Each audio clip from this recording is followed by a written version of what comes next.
প্রায় প্রতিদিনই ভাঙছে তৃণমূল, আর আজ ভাঙল অভিষেকের কার্যালয়। বেআইনি নির্মাণের অভিযোগে বুলডোজার চলল আমতলায়। আবার এদিনই ভাঙন ধরানো তৃণমূলের বিদ্রোহীদের বার্তা দিলেন অভিষেক বন্দ্যোপাধ্যায়। আবার মমতা বন্দ্যোপাধ্যায়কে আলটিমেটাম দিলেন কল্যাণ বন্দ্যোপাধ্যায়। এদিকে রাজারহাটে বিস্ফোরণ কাণ্ডে মূল অভিযুক্ত গ্রেফতার হলেও ধোঁয়াশা কিছুতেই কাটছে না, রহস্য ঘনীভূত হচ্ছে। অন্যদিকে রাজ্য সফরে এসে সীমান্ত সুরক্ষায় আজ জোর দিলেন কেন্দ্রীয় স্বরাষ্ট্রমন্ত্রী, এবং অবশ্যই নজরে থাকবে যে অনশনের 21তম দিনে সোনাম ওয়াংচুককে যন্তর মন্তর থেকে সরালো দিল্লি পুলিশ। জানিয়ে স্টুডিওয় উপস্থিত আমি প্রত্যেক অতিথির কাছে আসব, কিন্তু শুরুতেই আপনাদের দেখাতে চাইবো সকাল থেকে যেদিকে আমাদের টানা নজর ছিল, বুলডোজারে গুড়িয়ে দেওয়া হলো অভিষেক বন্দ্যোপাধ্যায়ের আমতলার অফিস। দেখুন।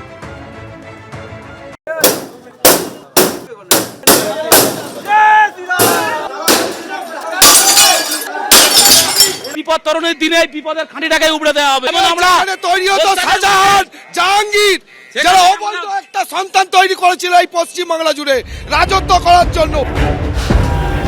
শনিবারের বারবেলায় অভিষেক বন্দ্যোপাধ্যায়ের অফিসে চলল বুলডোজার। তিনটি জেসিবি দিয়ে ডায়মন্ড হারবারের তৃণমূল সাংসদের কার্যালয়ের এক একটি অংশ ভেঙে গুঁড়িয়ে দেওয়া হলো।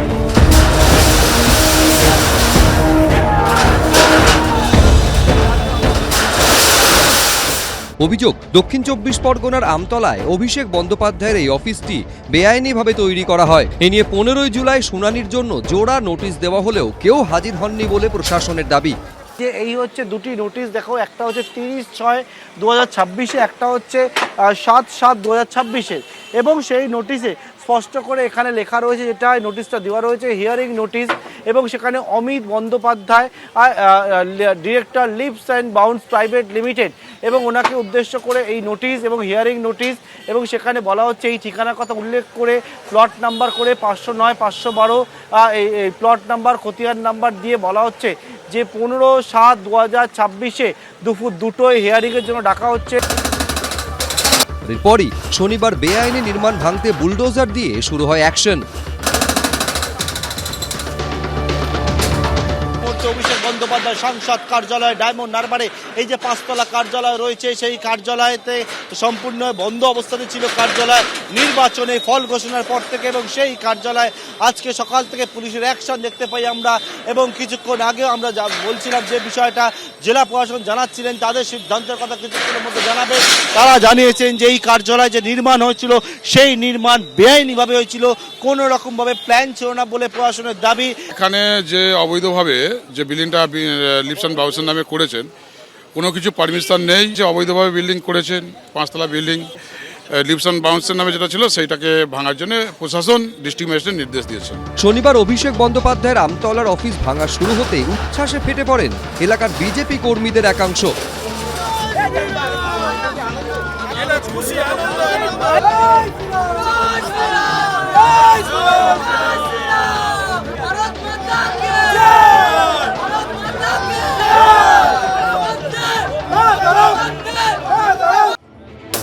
কেউ কেউ আবার অভিষেক বন্দ্যোপাধ্যায়ের কার্যালয়ে ঢুকে ভাঙচুর শুরু করেন। স্থানীয়রা কয়েকজন, তারা হচ্ছেন একেবারে বিজেপি কর্মীরা, তারা হচ্ছে হাতুড়ি নিয়ে এসে এই মুহূর্তে অভিষেক বন্দ্যোপাধ্যায় কার্যালয় তারা ভাঙতে শুরু করেছে। মানুষকে যা জ্বালিয়েছে, মানুষের যা অত্যাচার করেছে সেই ক্ষোভে। কাউকে আবার দেখা যায় অভিষেক বন্দ্যোপাধ্যায়ের অফিস থেকে ল্যাপটপ বের করে আনতে। ল্যাপটপ আছে, এখানে আমাদের সন্দেহ আছে কিছু তথ্য থাকতে পারে, গরু পাচারে কিছু তথ্য থাকতে পারে বলে আমাদের সন্দেহ আছে, আমরা পুলিশের হাতেই তুলে দেবো না।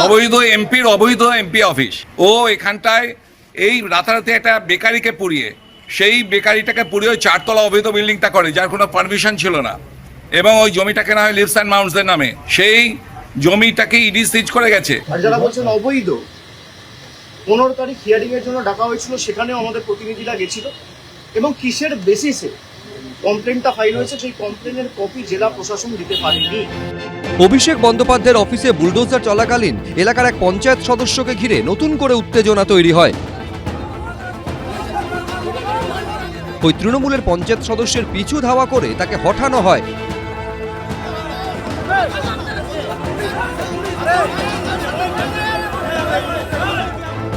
এর আগে বেআইনি নির্মাণের অভিযোগে অভিষেক বন্দ্যোপাধ্যায়ের কোম্পানি ও আত্মীয় স্বজনকে কলকাতা পুরসভার বিল্ডিং বিভাগের তরফে পাঠানো হয় 17টি নোটিশ। সম্পত্তির চরিত্র বদলের অভিযোগে কালীঘাট রোডের একটি সম্পত্তিতেও নোটিশ দেয় পুরসভার অ্যাসেসমেন্ট বিভাগ।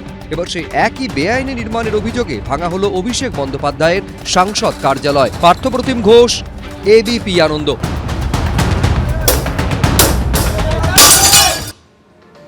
দেখুন, প্রশাসনের তরফে এটা অবৈধ নির্মাণ বলে দাবি করা হলেও তা মানতে নারাজ অভিষেক বন্দ্যোপাধ্যায়, বরঞ্চ পুরোটার পেছনে পলিটিক্যাল ভেন্ডেটা রয়েছে বলে অভিষেক বন্দ্যোপাধ্যায় অভিযোগ করছেন, যেটা নিয়ে আমি বিমল শঙ্কর নন্দর কাছে আসবো। যখন অভিষেক বন্দ্যোপাধ্যায় এই কথা বলছেন, নিউটনের তৃতীয় গতিসূত্র স্মরণ করিয়ে দিয়ে বিমলদা তিনি বলছেন যে আইনের যে ধারায় বিজেপির অঙ্গুলি হেলনে অভিষেক বন্দ্যোপাধ্যায়ের এই সাংসদ কার্যালয়টাকে একেবারে ভেঙে গুড়িয়ে দেওয়া হলো, 5 বছর পর যখন সরকার পাল্টাবে সেই আইনে সেই ধারায় এই রাজ্যে একটাও বিজেপির পার্টি অফিস থাকবে না।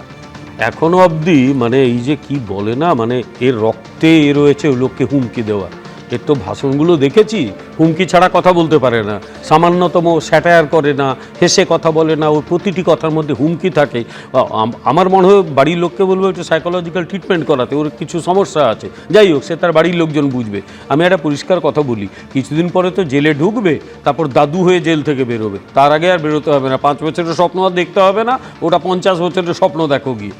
এইগুলো ছিল অত্যাচারের প্রতীক, টর্চার চেম্বার সম্ভবত ছিল।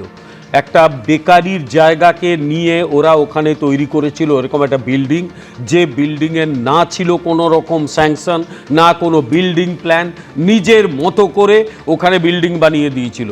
ওই আমতলা এর আগে বহুবার আমি গেছি, আমার এক বন্ধুর বাড়ি ছিল, দুর্ভাগ্যবশত আমার সেই বন্ধু মারা গেছে, ফলে আর আমতলা অনেক দিন যাওয়া হয়নি, তা নইলে অনেকবার গেছি। ওই আমতলাকে কেন্দ্র করে, এই বাড়িকে কেন্দ্র করে গোটা দক্ষিণ 24 পরগনায় যে অত্যাচার চালিয়েছে তৃণমূল, এটা ছিল তারই একটা সিম্বল। ফলে মানুষের যে ক্ষোভ আজকে দেখা যাচ্ছে, এটা কিন্তু সেই কারণেই। সবচেয়ে বড় কথা হচ্ছে যে একটা বাড়ি এরা তৈরি করলো, যে বাড়ির কোনো প্ল্যান নেই, যে বাড়ির কোনো স্যাংশন নেই। আচ্ছা ঠিক আছে, যদি স্যাংশন থেকে থাকে কোর্টে চলে যান না, ডাকা হয়েছে সেখানে উপস্থিত হয়নি, কোর্টে যান, কোর্ট তো রয়েছে। কিন্তু সেই সব না করে যেভাবে হুমকে দিচ্ছে একটা লোক, তাতে বোঝা যাচ্ছে যে আবার একটা উস্কানি সৃষ্টি করে গন্ডগোল বাঁধাতে চাইছে। কিন্তু আমি পরিষ্কার বলে দিচ্ছি যে এদের প্রত্যেকের এই যে বেআইনি কাণ্ড কারখানার বিচার হবে, এবং সেই বিচারের মুখোমুখি এদের প্রত্যেককে হতে হবে। কারণ এরা যে অন্যায় অত্যাচার করেছে, সম্ভবত চাউশেস্কুও লজ্জা পাবে। ওই চাউশেস্কুর ঘর বাড়ি যেরকম মানুষ ভেঙেছিল, বা ওই কমিউনিস্ট নেতাদের যেরকম বাড়ি ফাড়ি ভেঙে গুড়িয়ে দিয়েছিল, এখানে কিন্তু আটকে রেখেছি বলে তারা করছে না। উস্কানি মামলায় অভিষেক বন্দ্যোপাধ্যায়কে তো নিজের ভয়েস স্যাম্পল দিয়ে আসতে হয়েছে, এবার আপনি আরো একটা ক্ষেত্রে উস্কানি দেওয়ার অভিযোগ করছেন। আবার উস্কানি দিচ্ছে। আজকে এটা উস্কানি নয় যে নিউটনের তৃতীয় গতি সূত্রে আমরা সব ভেঙে দেবো। আরে ভেঙে দিলে তুমি যাও না বাপু কোর্টে, আমাদের কোথায় কি বেআইনি অফিস আছে, কোর্টে চলে যাও না, কেউ তো বারণ করেনি। হাইকোর্টটা তো পড়ে আছে, সুপ্রিম কোর্ট রয়েছে, তোমাদের তো টাকার অভাব নেই। কোর্ট তো আপনারাই মানছেন না। অভিষেক বন্দ্যোপাধ্যায় বলছেন সাবজুডিস বিষয়। কোনটা সাবজুডিস বিষয়? এটা সাবজুডিস বিষয়। একটা বেআইনি জায়গার উপর যিনি দাঁড়িয়ে আছে, বেআইনি প্ল্যান নেই, কিচ্ছু নেই, বেআইনি বাড়ি, সাবজুডিস বিষয়, কোর্টে যাক না। আর সবচেয়ে বড় কথা, সে তো এখনো চার্টার্ড প্লেনে চাপতে পারে। তিনি তো ট্রেনে চা তো দূরের কথা, এমনি প্লেনে সবার সঙ্গে যান না, এখনো চার্টার্ড প্লেনে চাপেন। টাকার তো অভাব নেই, আপনি আদালতে যান না, আদালতে গিয়ে দেখান যে পশ্চিমবঙ্গে বিজেপির কোন কোন অফিসগুলো বেআইনি। সবকটা অফিস, আবার আমি বলছি, ওই ভাঙার স্বপ্ন দেখার আগে আপনি ঠাকুরদায় পরিণত হবেন, এবং এর জীবনে আর অনির্বাণের কাছে আসবো। অনির্বাণ, আপনারা কোর্টে গেলেন না, কোর্টে না গিয়ে তো সেই প্রতিশোধের কথা, মানে যেরকম বিমলদা অভিযোগ করছেন যে আরো একটা উস্কানি। এখানে একজন বিজেপি নেতা বলছেন যে এটা অবৈধ সংসদের অবৈধ কার্যালয়, কারণ এখান থেকেই সমস্ত বেআইনি কার্যকলাপ চলতো বলে অভিযোগ উঠে আসছে। তিনি বলছেন তিনি 7.5 লক্ষ ভোটে একটা হেরো লোক, তার পার্টি তাকে পাত্তা দেয় না। তার এখন কাজ হয়েছে অভিষেক বন্দ্যোপাধ্যায়ের বিরুদ্ধে একের পর এক অভিযোগ করা। এখানে বিমলদা বলছিলেন কোর্টে চলে যান না, কোর্টে চলে যান না। আমাকে যদি বলতে না দেন তাহলে আমি চুপ করে না, বলতেই দেবো, আমি শুধু যোগ করলাম না। আপনাকে আমার যোগ করতে হবে না, আপনি আপনার কথাটা বলুন, আমি আমারটা বলছি। এখানে যে আদালতে, হ্যাঁ শুনুন, যে আদালতে যাওয়ার কথা বলা হচ্ছে, যে 17টি নোটিশের কথা এখানে আপনারা বললেন, তার বিরুদ্ধে হাইকোর্টে মামলা ইতিমধ্যেই পেন্ডিং। নতুন করে কি আদালতে যাবে? যে শুনানির জন্য ডাকা হয়েছিল সেখানে আমাদের তরফ থেকে প্রতিনিধি ছিল, তিনি রিকোয়ার্ড কিছু ডকুমেন্টস চেয়েছিলেন, প্রশাসনের তরফ থেকে দিতে পারেনি, আদালতে হাইকোর্টে মামলাটা রয়েছে, মামলা চলাকালীন এসে ভেঙে দিচ্ছেন। আপনারাই দেখালেন বিজেপির গুন্ডা বাহিনী ভেতরে ঢুকে ভাঙচুর শুধু করছে না, জিনিসপত্র নিয়ে চুরি করে চলে যাচ্ছে, আর এরা এখানে বসে বলছে না কোর্টে চলে যান না, কোর্টে চলে যান না। দেখুন, লড়বেন সরাসরি লড়ুন। 31-এর কথা শুনে তো ভয় লাগছে কেন? যে আইনে কোর্টে চলে যাওয়ার পরেও প্রশাসনের তরফ থেকে এইভাবে ভেঙে দেওয়া হয়, আর এই ভেঙে দেওয়ার কাজের অন্তত 2 ঘন্টা আগে ওই হেরো বিজেপি নেতা তিনি ফেসবুকে লিখে দিচ্ছেন যে এই ভাঙা হবে, এই অভিজিৎ দাস তিনি লিখে দিচ্ছেন ভাঙা হবে। বিজেপি সরাসরি প্রশাসনের এই যাবতীয় বুলডোজার হ্যান ত্যান জেসিবি সব ব্যবহার করে রাজনৈতিক প্রতিহিংসার কাজ করছেন। সেটা যে আইনে হচ্ছে সেই আইনে পরবর্তীকালে উত্তর পাবেন, এটাই অভিষেক বন্দ্যোপাধ্যায় বলেছেন। এটাকে হুমকি মনে হলে আপনার হুমকি মনে হতে পারে, যে হেরো কিন্তু বিজেপি নেতার কথা বলেছেন সেখানে তো অভিষেক বন্দ্যোপাধ্যায়, তার নামে তো একের পর এক অভিযোগ, এবং তার জন্য একের পর এক দল ছেড়ে সবাই চলে আমি যাচ্ছে। একটা চ্যালেঞ্জ আমি শেষ করে বিমল আমি এটা শেষ করে মানে এটা কি জেতার নমুনা? হ্যাঁ, বলে এটা দিই। ডিভিডেন্ড পেলেন অভিষেক বলে বন্দ্যোপাধ্যায় দিই, নাকি? অভিষেক বন্দ্যোপাধ্যায়ের জন্য যারা দল ছেড়ে চলে যাচ্ছেন তাদেরকে স্পষ্টভাবে অভিষেক বন্দ্যোপাধ্যায় জানিয়েছেন আপনারা ফিরে আসুন, আমি দল ছেড়ে দেবো। তারা ফিরে আসুন। তাদের যদি অভিষেক বন্দ্যোপাধ্যায়ের কারণে দল ছাড়ারই কথা হয়ে থাকে, তারা ফিরে আসুন না। অভিষেক বন্দ্যোপাধ্যায় সরাসরি বলেছেন আমি ছেড়ে দেবো দল। তারা কেউ ফিরতে পারবেন না। প্রত্যেকটা বেঈমান কাপুরুষ মুচলেকা দিয়ে তবে বিজেপিতে গেছে। পরিষ্কার তারা কেউ ফিরতে পারবে না। অনির্বাণ এইটা বলছে না যে যারা চলে যাচ্ছে তাদের একটাকেও ধরে রাখতে পারছেন না মমতা বন্দ্যোপাধ্যায়, অভিষেক বন্দ্যোপাধ্যায়। মমতা বন্দ্যোপাধ্যায়ের নামে যেখানে দল চলে সেই মমতা বন্দ্যোপাধ্যায় এবং অভিষেক বন্দ্যোপাধ্যায় তার দলকে ধরে রাখতে পারছেন না। এই অংশটাকে কিন্তু একেবারে আন্ডার দ্য কার্পেট রাখলো অনির্বাণ। দ্রুত নিয়ে বলছেন, একটা লাইন বলেনি, ওই মেরুদণ্ডহীন ক্লিপ, আবার বলছি ওই মেরুদণ্ডহীন ক্লিপদের আমাদের কোনো দরকার নেই, ওটা আমরা ধরে রাখতে চাইও না। তারা বিজেপির কাছে যেতে চায়, তারা চলে যায়। এখন যারা কালীঘাটে আছে সব মেরুদণ্ড যুক্ত পুরুষ মানুষ, আচ্ছা ঠিক আছে, না নারীরাও যাদের আমি বলছি 2011 থেকে 2026-এর ভোটের আগে পর্যন্ত যাদের ভাঙানো হয়েছিল তাদের প্রত্যেকের মেরুদণ্ড ছিল তো তখন, যখন তৃণমূলে একেবারে আওভাগত করা হয়েছিল। নাকি 7.5 লক্ষ ভোটে হেরেছে। আমি পরিষ্কার আজকে চ্যালেঞ্জ করছি, অভিষেক বন্দ্যোপাধ্যায় পদত্যাগ করুক, লড়ুক, গোটাটা সিআরপিএফ দিয়ে ইলেকশন হোক। আমি আবার বলছি যদি 1 লক্ষ ভোট পাই আমি এখানে আসা বন্ধ করে দেবো। আমি এখানে আসা বন্ধ করে দেবো। আমি দুজনকে থামালাম। অভিষেক বন্দ্যোপাধ্যায়ের যে কার্যালয় ভেঙে গুড়িয়ে দেওয়া হয়েছে, একসময় যে কার্যালয় গমগম করত, সেই কার্যালয় থেকে এবার একেবারে সেই জিনিসপত্রগুলো বের করে নিয়ে যাওয়া হচ্ছে। বেআইনি নির্মাণের অভিযোগে এই কার্যালয় ভেঙে গুড়িয়ে দেওয়া হয়েছে। আমি সরাসরি আমাদের প্রতিনিধি পার্থর কাছে চলে যাব। পার্থ,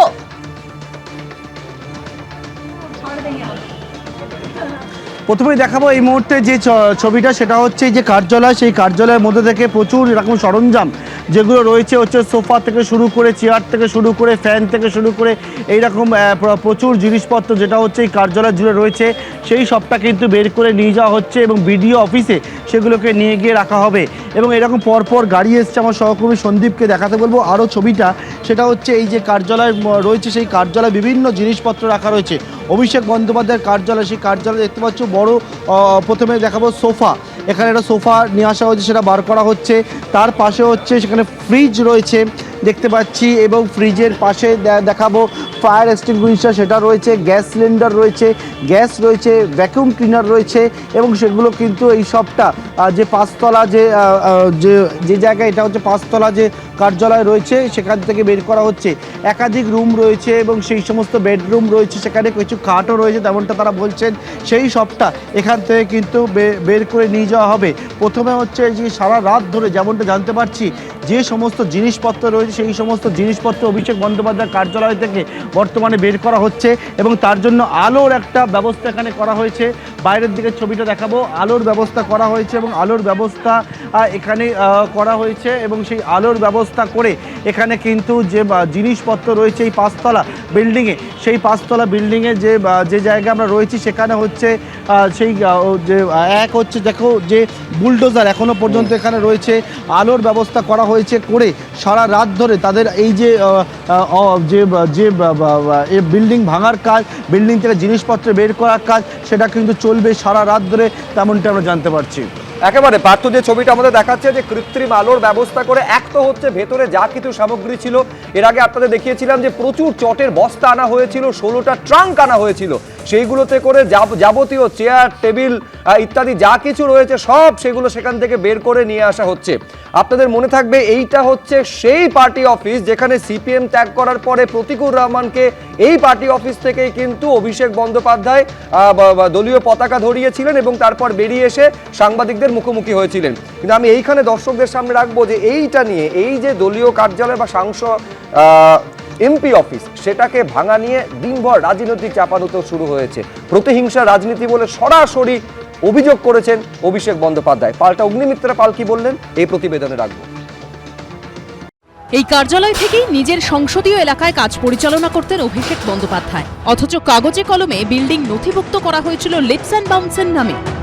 বেআইনি নির্মাণের অভিযোগে শনিবার অভিষেক বন্দ্যোপাধ্যায়ের সেই সাংসদ অফিস গুঁড়িয়ে দিল প্রশাসন।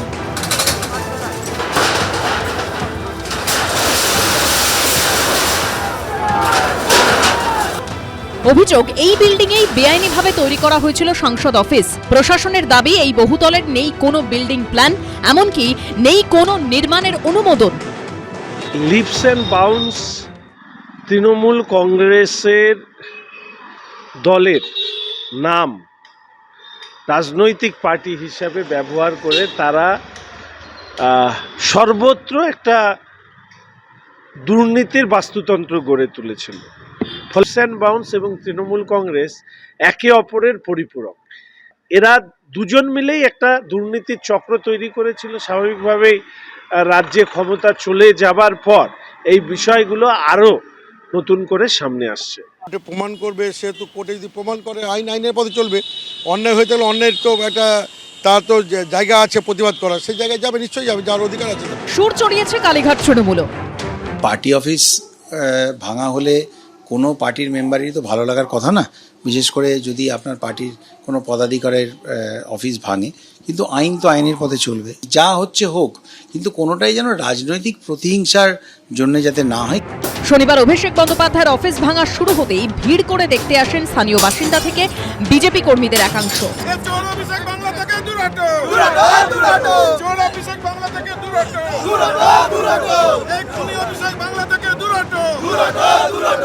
এখানে অভিষেক ব্যানার্জি এলে 2 ঘন্টা আগে থেকে রোড ব্লক হয়ে যেত, কেউ যাওয়া আসা করতে পারতাম না।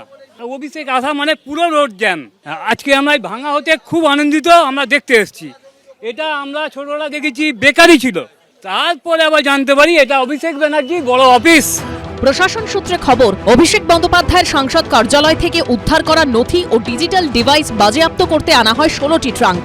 দরজাটা খোলার পরে ওদের যেটা ডিজিটাল যোদ্ধার ওর ঠেক আর কি, সে আইটি রুমটাকে খোলাতে তাতে প্রচুর পরিমাণে প্রায় 50-60টা ল্যাপটপ, 5খানা কম্পিউটার, অনেক ফোন এবং আদার্স যত মেটেরিয়ালস আছে এগুলোই আর কি দেখা হয়েছে। অভিযোগ মানে এটা তো বেআইনি, অবৈধ এমপি অফিস, এবং এর এমপি অফিসটা অবৈধ, এর কোনো পারমিশন ছিল না। পাল্টা বিজেপির একাংশের বিরুদ্ধে তাণ্ডব চালানোর অভিযোগ তুলে আদালতে যাচ্ছেন বলে জানিয়েছেন অভিষেক বন্দ্যোপাধ্যায়। বিজেপির নেতারা বিজেপির ঝান্ডা নিয়ে গেরুয়া ভেট্টি মাথায় বেঁধে গেরুয়া উত্তরীয় পরে মুখ ঢেকে সেই পার্টি অফিসে ঢুকে তাণ্ডব লীলা চালিয়েছে। এই সব ভিডিও আমাদের কাছে রয়েছে। আমরা এক্ষুনি চিফ জাস্টিসের মহামান্য প্রধান বিচারপতি যিনি ওএসডি রয়েছেন তাকে একটি ইমেল পাঠিয়েছি সমস্ত ভিডিও অ্যাটাচ করে, এবং সুপ্রিম কোর্ট অব্দি আমরা যাব। ভিডিওয় যাদের দেখা গেছে তারা কেউ কিন্তু বাঁচবেন না। অভিষেক ব্যানার্জি তো ভারতবর্ষের আইনের ঊর্ধ্বে নন। অভিষেক ব্যানার্জি যদি কোনো বিল্ডিং বা কোনো পার্টি অফিস বা কোনো কনস্ট্রাকশন করেছেন যেটা ইল্লিগাল, সেখানে আমরা সময় দিয়েছি। সব মিলিয়ে অভিষেক বন্দ্যোপাধ্যায়ের সাংসদ অফিস ভাঙাকে কেন্দ্র করে চরমে রাজনৈতিক চাপানোতর। পার্থপ্রতিম ঘোষ, অনির্বাণ বিশ্বাস ও রঞ্জিত সামের রিপোর্ট, এবিপি আনন্দ। এখন প্রশ্ন হচ্ছে এই রকম একটা 5 তলার বিল্ডিং যেটা না আছে কোনো বিল্ডিং প্ল্যান, না আছে কোনো বা প্রয়োজনীয় অনুমোদন, সেটা তৈরি হলো কিভাবে? তৈরি হলো তো হলো দিনের পর দিন, মাসের পর মাস, বছরের পর বছর বিশ্বনাথা চলছিল কিভাবে? অনেকে এটা বলেন আসলে বিজেপি তো প্রথম থেকে এই অভিযোগটা করে এসেছে যে দক্ষিণ 24 পরগনায় একেবারে একটা প্যারালাল অ্যাডমিনিস্ট্রেশন অভিষেক বন্দ্যোপাধ্যায় চালাতেন। আমার মনে আছে যে সুকান্ত মজুমদার কেন্দ্রীয় প্রতিমন্ত্রী একটা সময় বলেছিলেন যে এই অভিষেক বন্দ্যোপাধ্যায় কার্যত ডিফ্যাক্টো সিএম এর রোল প্লে করতেন। আমি বলছি সেই কারণে একটা অবৈধ, অনৈতিক, ইল্লিগাল কাজ হওয়া সত্ত্বেও প্রশাসন চোখ বন্ধ করেছিল এতদিন। দেখো, কলকাতায় ক্যামাক স্ট্রিট যেমন কলকাতা এবং তার আশেপাশে এলাকার হেড অফিস ছিল, ঠিক তেমনিভাবে আমতাতে অভিষেক বন্দ্যোপাধ্যায়ের এমপি অফিসটাও কিন্তু দক্ষিণ 24 পরগনার হেড অফিস ছিল। দক্ষিণ 24 পরগনাকে নিয়ন্ত্রণ করত এই আমতার এই অভিষেক বন্দ্যোপাধ্যায়ের এমপি অফিস থেকেই। ফলে এই অফিসের সম্পর্কে কিন্তু মানুষের নানা রকম বক্তব্য আছে। একটা হলো যে অবৈধ নির্মাণ, এই অবৈধ নির্মাণটা স্থানীয় কর্তৃপক্ষের প্ল্যান পাস করেছিল। আমার মনে হয় যে শুধু অভিষেক বন্দ্যোপাধ্যায় নয়, পাশাপাশি স্থানীয় যে কর্তৃপক্ষ যারা এই প্ল্যানটা পাস করেছিল সেই ইঞ্জিনিয়ারদেরও ধরা উচিত, তাদেরও শাস্তির বিধান করা উচিত যে অবৈধভাবে কি করে নির্মাণ হলো তার জবাব তো অ্যাকাউন্টেবিলিটি তো করতে হবে, দিতে হবে। দ্বিতীয় যে বিষয়টা, যে দেখো মানে অভিষেক বন্দ্যোপাধ্যায় পরাজিত হয়ে যাওয়ার পরেও তার বডি ল্যাঙ্গুয়েজ কিন্তু চেঞ্জ হয়নি। এটা কিন্তু আমার ভীষণ আপত্তিকর। আমি অভিষেকের কাছে আবার অ্যাপিল করব যে ল্যাঙ্গুয়েজে আপনি কথা বলছেন ওই ল্যাঙ্গুয়েজটাই কিন্তু মানুষ রিজেক্ট করেছে, ওই ল্যাঙ্গুয়েজটা নিয়েই মানুষের আপত্তি। এই ল্যাঙ্গুয়েজটাকে কেন্দ্র করে আপনার এই যে দম্ভের ল্যাঙ্গুয়েজ, এই ল্যাঙ্গুয়েজ পশ্চিমবাংলায় আপনার আগে কেউ এইভাবে দেখাতে পারেনি। কিছুটা অনুব্রত মণ্ডল দেখিয়েছিল, কিন্তু আপনি যে ভাষাতে আজকেও পরাজিত হয়ে যাওয়ার পর একটা অবৈধ নির্মাণের উপর দাঁড়িয়ে আপনার অফিস চলছিল, তারপরেও আপনি যেভাবে প্রতিপক্ষকে আগামী দিনে কিভাবে আপনি দুর্মুষ করবেন তার চ্যালেঞ্জ ছুড়ে দিচ্ছেন, প্রকৃত ক্ষমতা যেদিন আসবে সেদিন তো আপনি আরেকবার স্বৈরাচারী শাসক হবেন, যেমন গত 15 বছর ছিলেন, আবার আরেকবার স্বৈরাচারী শাসক হবেন। মানুষ আপনাকে কি ভরসায় বিরোধী নেতা করবে, কি ভরসায় আপনার উপর আস্থা রাখবে? ফলে আপনি ল্যাঙ্গুয়েজ, আপনার কাছে আমার আবেদন, বিরোধী দলের নেতা হিসাবে আপনি যে ভাষায় কথা বলছেন এটা গণতান্ত্রিক ভাষা নয়। আপনার ভাষার মধ্যে পরিবর্তন আনা উচিত। আর যদি না আনেন আপনি কিন্তু অল্প সময়ের মধ্যেই চূড়ান্ত মানে আপনার পতন ঘটবে। ফোর্থ যে বিষয়টা, যে দেখো এটা ঠিক যে যদি আমি জানি না, আমার কাছে কোনো তথ্য নেই যে এইটা আদালতের বিচারাধীন বিষয় কিনা, অর্থাৎ এই অবৈধ নির্মাণটা নিয়ে অভিষেক বন্দ্যোপাধ্যায় বা তার লোকজন আদালতে গেছিল কিনা, আদালতের বিচার্য বিষয়ে আছে কিনা। যদি ইনজাংশন জারি না হয়ে থাকে তাহলে এই ব্যবস্থা নেওয়া যায়। ইনজাংশন জারি যদি হয় বিল্ডিং এর উপর, তাহলে কিন্তু কোনো প্রশাসনিক উদ্যোগ নেওয়ার সুযোগ থাকে না। আমি জানি না, ফলে আমি কোনো কমেন্ট করতে চাই না। এবং একই সাথে এই প্রশ্নটা আমি রাখতে চাই যে প্রশাসন যে উদ্যোগটা নিয়েছে, প্রশাসনের ভাষ্যটাই আমরা শুনতে চাই। এই যে বিজেপি নেতা অভিজিৎ দাস বক্তব্য রাখছেন, এটা প্রায় কার্যত বলা যায় যে বেতাব বাদশার মতন। এটা কিন্তু আর যাই হোক নিউট্রাল প্রশাসনিক ব্যবস্থা বলা যায় না, কারণ অভিষেক যে ববি তার অভিযোগ, তিনি তো সত্যি নির্যাতিত ছিলেন। তিনি দুবার প্রার্থী হয়ে পরাজিত শুধু হয়েছেন তা নয়, তার ভোট তিনি ভোট লুটের শিকার হয়েছেন। অভিষেক বন্দ্যোপাধ্যায় ভোট লুট করেছে, ফলে তার জ্বালা অনেক। কিন্তু আমি অ্যাট দি সেম টাইম বলবো যে এটা যেন সিপিএম এর বেতাব বাদশাহ নেতাদের মতন শোনাচ্ছে এবং তৃণমূলের বেতাব বাদশাহ নেতাদের মতন শোনাচ্ছে যে প্রশাসন আমি চালাবো। মানে অভিজিৎ দাস যেভাবে বলছেন, এটা কিন্তু আতঙ্কের ভাষা আমার কাছে। এই ভাষাটাই তো আমরা বিরোধিতা করি, যে শাসক কেন কথা বলবে। প্রশাসন এখানে যখন একটা অপারেশনে নেমেছে, প্রশাসনিক জায়গা থেকে সেখানে যারা দায়িত্বে আছেন তারা প্রেসকে ব্রিফ করবেন, তারা তাদের জায়গা থেকে বক্তব্য রাখবেন। বেশ, বিষ্ণুদা যা বলছেন, বিমল দা রিঅ্যাকশন। পরিষ্কার কথা বলি, অভিজিৎ দাস তো কোনো প্রশাসনের হয়ে কাজ করেননি, উনি একটি দলের নেতা।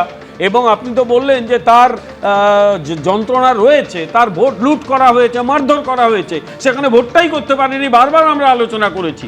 ফলে রাজনৈতিক দলের একজন মানুষ হিসেবে সে তার মতামত প্রকাশ করেছে। আমরা কোথাও তো একটা প্যারালাল অ্যাডমিনিস্ট্রেশন চালাচ্ছি এটা বলিনি, অভিজিৎ দাস ববি সেটাও বলেননি, উনি তার মতটা বলেছেন। আমরা তো আর প্রশাসনকে কোথাও বলিনি যে আপনি বলবেন না, আপনারা প্রশাসনের সঙ্গে কথা বলুন, প্রশাসন তার মতামত জানাবে, কিন্তু একজন রাজনৈতিক নেতা তার মন্তব্য কেন করতে পারবেন না? বিশ্বনাথ চক্রবর্তী, আমি অবশ্যই উত্তর নেব। বিশ্বনাথ চক্রবর্তী, তার আগে আমি যেটা চিন্তিত, এই আইনের শাসন বারবার বলি, আমার প্রশাসন যেখানে এইটা ভাঙার কাজে নেমেছে, সেখানে বিজেপির কর্মী সমর্থকরা কি করে ঢুকে যাচ্ছে, কি করে প্রশাসন কেন তাদেরকে অ্যালাউ করছে? তারা একটা জয়ের উৎসব করতে পারে, নিশ্চয়ই বাইরে করুক, কিন্তু একটা যেই জায়গায় বুলডোজার দিয়ে ভাঙা হোক আর যেই কারণে ভাঙা হোক, প্রশাসন সেখানে ভাঙবে। সেখানে বিজেপির লোকজন নেমে যাচ্ছে, তারা হাতুড়ি দিয়ে নিচে নেমে যাচ্ছে, আইন নিজের হাতে নিচ্ছে। এটাই তো জঙ্গল রাজ বলে, এটাকেই তো আমরা জঙ্গল রাজ বলি। এটা কোনো সুশাসন হয় না, এটাকেই জঙ্গল রাজ বলে। এটাই বাম আমলেও দেখেছি, এটাও তৃণমূলের আমলে দেখেছি, যে প্রশাসনের মধ্যে ঢুকে যাও, প্রশাসনটাকে পার্টির মধ্যে তারা নিয়ন্ত্রিত করো।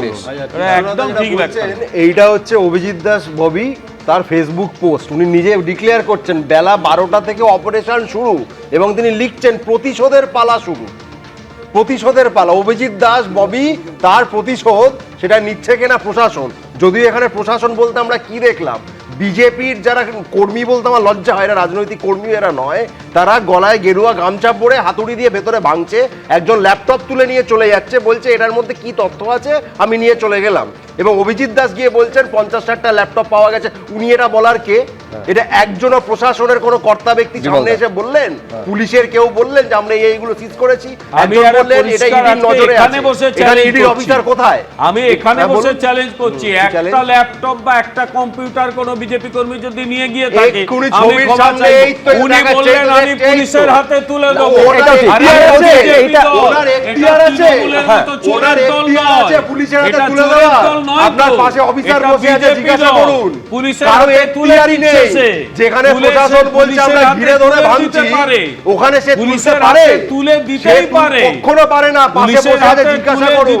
আরে সবটা এন্টার পলিটিক্যাল এই জায়গায় একটু বলে রাখি যে যেরকম ল্যাপটপ নিয়ে বেরোতে দেখা যাচ্ছে, সেরকমই কিছু জিনিস আবার ফেরত এসেছে, অর্থাৎ পুলিশের কাছেও গিয়েছে কিছু জিনিস। না বলছি পুরোটা বলি, সেটা হচ্ছে এটা ঠিকই যে একজনের হাতে দেখা যাচ্ছে ল্যাপটপ, তিনি নিয়ে যাচ্ছেন এবং তারপর এটাও দেখা যাচ্ছে তিনি পুলিশের কাছে সেই ল্যাপটপটা হ্যান্ড ওভার করেছেন। আমি বলছি পুরোটাই অবশ্যই সামনে রাখা উচিত। আমি এইখানে প্রাক্তন পুলিশ কর্তা সলিল ভট্টাচার্যের কাছে আসতে চাইবো যে মূল বিষয় হচ্ছে যে সলিলদা তাহলে প্রশাসন করছিলটা কি? একটা ইললিগাল কনস্ট্রাকশন দিনের পর দিন, এবং শুধু তাই নয়, এইটা অভিযোগ উঠছে যে এইটা যে 5তলা বিল্ডিং পুরোটাই কার্যত সন্ত্রাসের আতুর ঘরে পরিণত হয়েছিল, দিনের পর দিন সেটা চলছিল, তাহলে প্রশাসন কি করছিল? ঠিক যেমনটা প্রশ্ন উঠেছিল ক্যানিং পূর্বর ক্ষেত্রে, শওকত মোল্লার ছেলের যে রেস্টুরেন্টটা অতটা বড় জায়গা জুড়ে ক্যাফে, মাতলা নদীর এপাশে যখন একেবারে শওকত মোল্লার ছেলে তার যখন ক্যাফে তৈরি হয়েছে, উল্টো দিকে আবার ক্যানিং পশ্চিমের যিনি বর্তমান বিধায়ক তার বিরুদ্ধে অভিযোগ, এমনকি নোটিশ পর্যন্ত জারি হয়েছে। এই সব ক্ষেত্রে প্রশ্ন তো একটাই যে প্রশাসন তাহলে দিনের পর দিন চোখের সামনে এই ইললিগাল কনস্ট্রাকশনগুলো দেখা সত্ত্বেও চোখে কি ঠুলি পড়ে বসেছিল? এটা তো তুমি রোজ বলছো আর আমরা রোজ বলছি, একই কথা বলছি। গত 1.5 দশক ধরে police administration, district civil administration সমস্ত তৃণমূলীকরণ হয়ে গেছিল। সমস্ত প্রত্যন্ত প্রশাসনটাই পশ্চিমবঙ্গে বধির হয়েছিল, দিনের পর দিন হয়েছিল। তুমি দেখো এই যে 5তলা বিল্ডিংটা হয়েছে, এসডিএলআরও কি করছিল, বিএলএলআরও কি করছিল, district land and reform officer কি করছিল। তুমি শওকত মোল্লার ওখানে দেখো নদী চুরি করে ওখানে রিসোর্ট বানাচ্ছে, বিশাল জায়গা জুড়ে, বিশাল জায়গা নিয়ে। পুলিশ অ্যাডমিনিস্ট্রেশন কি করছিল? আজকে যেহেতু বিজেপি সরকারে এসছে, আজকে এরা তো দুর্নীতিগ্রস্ত, এটা তো কনফার্ম এরা দুর্নীতিগ্রস্ত। আর এক নাম হচ্ছে দুর্নীতি, আর অভিষেক ব্যানার্জি আর মমতা ব্যানার্জি একে অন্যের সমর্থক, এ সম্পর্কে কোনো সন্দেহ নেই। অ্যাট দ্য সেম টাইম দেখো 30শে জুন তাকে নোটিশ করলো বিএলআর অফিস থেকে, প্রথম নোটিশ 7 জুলাই করলো তোমায় এসডিএলআরও, কোনো রেসপন্স নেই। এরপরে কি করবে? এরপরে কি ওই অভিষেক ব্যানার্জির মুখের দিকে তাকিয়ে থাকবে? না, কোনো কোর্ট হয়নি অনির্বাণ, রিপ্রেজেন্টেটিভ পাঠানো হয়েছিল। আপনি না জেনে বলছেন কেন? আপনি কোথা থেকে জানলেন? না জেনে না জেনে রিপ্রেজেন্টেটিভ পাঠিয়েছি কিনা আপনি জানলেন কি করে? বলুন। ঠিক আছে, তোমার বক্তব্যের সময় তুমি বলবে। না না না, আপনি ভুলভাল বলবেন, করবে না। একদম করব, আমি যদি ভুল বলি একদম করব। আপনি যদি কোথাও পাঠাননি, আপনি তুমি ইন্টারাপ্ট, আপনার দায়িত্ব, আপনি অনির্বাণ, যদি মনে হয় যে প্রতিহিংসার কাজ হচ্ছে, মিথ্যে বলা হচ্ছে, তাহলে তো কোর্টে যাও তোমরা। যদি মনে হয় প্রশাসন ভুল কথা বলছে অনির্বাণ, তাহলে কোর্টে যাওনি কেন তোমরা? কোর্টে মামলা করা রয়েছে, কোর্টে যাওনি কেন? তুমি তো লইয়া, আপনারা জেনে শুনে মিথ্যা কথা বলবেন, মানে মেনে নিতে হবে। কোর্টকে ভায়োলেট করা হয়েছে তাই তোমরা বলছো, তাই তো? চিফ জাস্টিসের ওএসডিকে আমরা মেল করেছি, এখানে অভিজিৎ দাস ববি লিখছে প্রতিশোধের পালা শুরু, পরিষ্কার লিখছে প্রতিশোধের পালা শুরু। সলিলদাকে শেষ করতে দিন। আমি দুজনকে থামালাম। সলিলদা, এইবার দেখো, এরপরেও সে এলো না। এরপরে না আসার পরে প্রশাসনের কাজটা কি? প্রশাসনের যা কাজ আছে তাই করেছে। প্রশাসন ডিমলিশ কথা বলছেন সলিলদা, প্রশাসন ডিমলিশ করেছে। আপনাকে কে বলেছে রিপ্রেজেন্টেটিভ পাঠানো হয়েছে? বারবার বলা পাঠানো হয়নি। আপনি কি করে জানলেন বলুন? ব্যাংকার বলছে তো। কি করে জানলেন? কি করে জানলেন? তুমি কোথা থেকে জানলে? আর আমাদের দলের ম্যাটার আমি জানবো না, আপনি তুমি দলের কথা বলবে? তুমি আমার দলের আমি রিপ্রেজেন্টেটিভ, আমি জানবো না, আপনি কি করে জানলেন? তোমার দলের অনিষ্টি কি আছে? আরে আমার দলের তরফ থেকে পাঠানো হয়েছে কিনা আপনি কি করে জানলেন? দুর্নীতিগ্রস্ত সেটা আপনি বলছেন, সেটা আপনি বলছেন, আপনি বিজেপির টাকা খেয়ে বলছেন। যদি আমি যদি আপনি বলবেন না, আপনি না সারা মেনে নেবেন তো? বাংলা তাই মেনে নেবেন তো আপনি? আমি যদি বলি সলিল ভট্টাচার্য বিজেপির টাকা খেয়ে মিথ্যা কথা বলছে, মেনে নেবেন না? আমি বলছি প্লিজ ব্যক্তিগত স্তরে আক্রমণ। আমি দুটো দিকই বলছি। একদিকে প্রশাসনের তরফে তো দুটো নোটিশ জারি করা হয়েছিল এবং বলা হয়েছিল যে 15 জুলাই দুপুর 2টোর মধ্যে হিয়ারিং এ হাজির হতে হবে। এইখানে বক্তব্য হচ্ছে প্রশাসনের, যেহেতু হিয়ারিং এ হাজির হননি অতএব বেআইনি নির্মাণ, একেবারে যেটা আইন বলছে সেই আইন অনুযায়ী এটাকে ভেঙে দেওয়া হয়েছে। উল্টো দিকে অভিষেক বন্দ্যোপাধ্যায় তিনি বলছেন যে তাদের তরফ থেকে রিপ্রেজেন্টেটিভ গিয়েছিল, এখন বাকিটা কোর্ট উইল ডিসাইড। এইবারে বিষয়টা হচ্ছে এই ধরনের ঘটনা যে বুলডোজার, এইটা যে প্রথমবার হচ্ছে এমনটা নয়। পালা বদলের পর তৃণমূলের আমলে একের পর এক বেআইনি নির্মাণের অভিযোগ সামনে এসেছে। আমি কিছুক্ষণ আগে উল্লেখ করছিলাম, একই অভিযোগে গুঁড়িয়ে দেওয়া হলো অভিষেক বন্দ্যোপাধ্যায়ের আমতলার অফিস। আইনের শাসনে কোনো বেআইনি নির্মাণ থাকবে না, স্পষ্ট ভাষায় জানিয়ে দিচ্ছে বিজেপি। পাল্টা বিজেপির বিরুদ্ধে আবার বুলডোজার রাজনীতির অভিযোগ তুলছে তৃণমূল কংগ্রেস। দেখুন,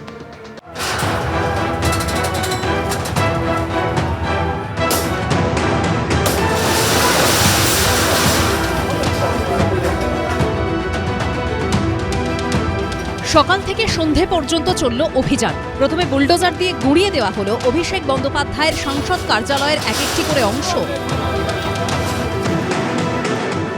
তারপর অফিস থেকে জিনিস বাজেয়াপ্ত করতে আনা হলো একের পর এক ট্রাক। ভোটের পরে বুলডোজার, এই হচ্ছে বিজেপির প্রকৃত স্বরূপ।